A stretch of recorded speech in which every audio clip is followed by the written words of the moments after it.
नमस्कार जीवजी, तुमचं सर्व काहीमध्ये खूप खूप स्वागत आहे. नमस्कार, खूप आभार आपला. महाशिवरात्री हा एक साधनेचा, उपासनेचा आणि आत्मशुद्धीचा दिवस म्हणून जगभरामध्ये फार भक्तीने आणि श्रद्धेने पाळला जातो. तर आजच्या जीवनात त्याचं आध्यात्मिक महत्त्व काय आहे?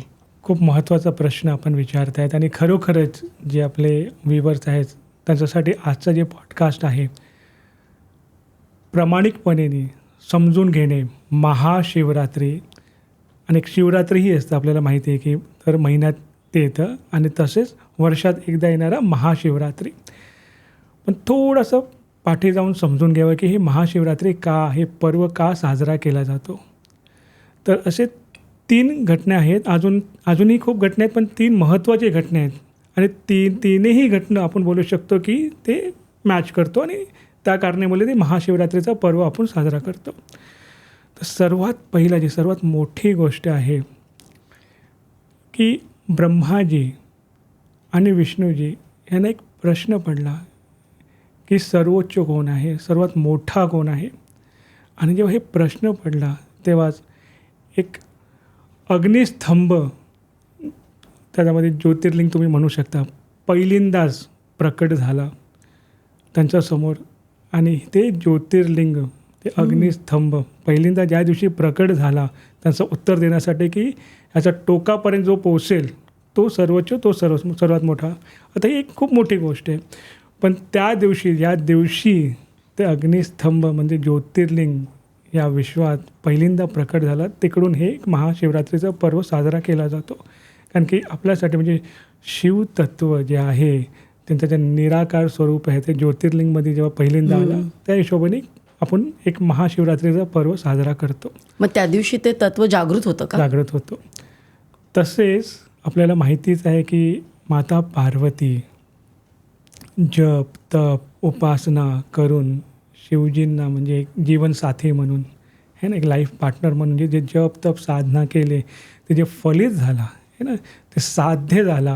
म्हणजे ज्या दिवशी ते लग्न घडलं आणि ते पर्व, आणि शिवगणसाठी ते मोठा पर्व की आपले भोले बाबा शिवजी वैरागी म्हणतात ना, आणि त्यांचं लग्न, मग ते उत्साह, ते जल्लोष म्हणा, त्या दिवशी पण आपण महाशिवरात्रीचा पर्व ते साजरा करतो. तर ही 2 गोष्ट फारच महत्त्वाची आहे. तिसरा, हे एक शिष्य म्हणून पण मी समजून घेतो की जेव्हा समुद्र मंथन झाला आणि त्या मंथनचा उद्देश फार मोठा होता की अमृत पाहिजे.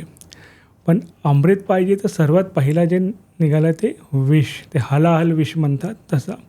आता हा विषचा पान करणार कोण? तर आपले महादेव तेच पुढे आले, ते विषचा पान केला आणि तेच नीलकंठ म्हणून ते जगप्रसिद्ध झाले. मग ते शिवगण जे होते की अरे वा, आमचे महादेवने एवढा मोठा कार्य विश्वासाठी केला, मानवतेसाठी केला. मग एक जल्लोष म्हणून मला हे ना, एक हर्ष उत्साहामध्ये जे साजरा केला गेला कैलाश पर्वतवरती, ते म्हणजे एक महाशिवरात्रीचा पर्व. असे 3 गोष्ट आहेत. आणि असाही उल्लेख आहे की याच दिवशी आपले भोले बाबा यांनी शिवतांडवचं जे नृत्य म्हणतो ना, तांडव नृत्य जे खूप प्रसिद्ध आहे, याच दिवशी केलं होतं. मग असे हे एक ऐतिहासिक आहे गोष्ट. जे पण जे आध्यात्मिक महत्त्व आपण जे विचारतायत, महाशिवरात्री, जसं मी पहिला सुरुवातीला बोललो की शिवरात्रीही येतं, दर महिन्यात ते शिवरात्री येतं. तर हे जे चंद्रकला आहे जे, ते जसं जसं वीक होत जातो, क्षीण होत जातो ना, म्हणजे आपलं मन तसं तसं शांत होतो.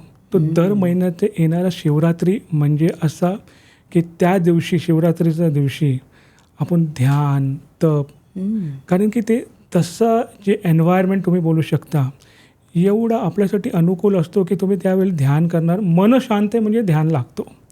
तर दर महिने जे शिवरात्री येतो आणि नंतर वर्षाचा एक महाशिवरात्री येतो, म्हणजे आपली ती महिन्याची साधना जात त्या महाशिवरात्रीमध्ये संपूर्ण होण्यासाठी एक चांगला योग्य वेळ आपण बोलू शकतो. आणि जे ऋषीमुनी काय म्हणतात की वर्षात जे एकदा महाशिवरात्री येणार आहे त्याची तयारी दर महिने म्हणजे ते शिवरात्रीकडून तुम्ही सुरू करू शकता. तसेच एक उदाहरण जे तुम्ही बोला ना आजच्या वेळी, म्हणजे कसं आहे समजून घ्या आध्यात्मिक महत्त्व. तर एखादा समजा मौल्यवान वस्तूचा म्हणजे एक रूम आहे, त्याच्यामध्ये मौल्यवान वस्तू आहे. गोल्ड बोला, सिल्वर बोला, हिरे मोती, जे जे मौल्यवान वस्तू आहेत, आणि दरवाजा बंद आहे. आणि बाहेरून तुम्हाला बाबा दिला आहे की बाबा हे घ्या चावी, आता दरवाजा आम्ही उघडतो. दरवाजा उघडला आहे आणि एक ठराविक काळासाठीच उघडला आहे. आपल्याला पाहिजे तेवढा तुम्ही घेऊ शकता, पण एक वेळेपर्यंत. त्याच्यानंतर ते दरवाजा बंद होईल, बरोबर. तसाच हा महाशिवरात्री एक असा वेळ जिकडे ईश्वर प्रसन्न आहेत. आपले शिवजी कैलाश पर्वतवरती जे फिजिकल फॉर्मवरती आहे ना, ते प्रसन्न आहेत, देत आहेत आपल्याला.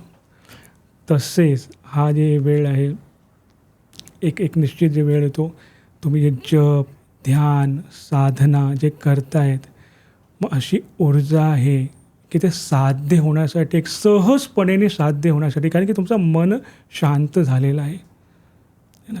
आणि जेव्हा मन शांत होतो म्हणजे तुम्हाला जे हवं आहे ते तुम्ही मॅनिफेस्ट करू शकता.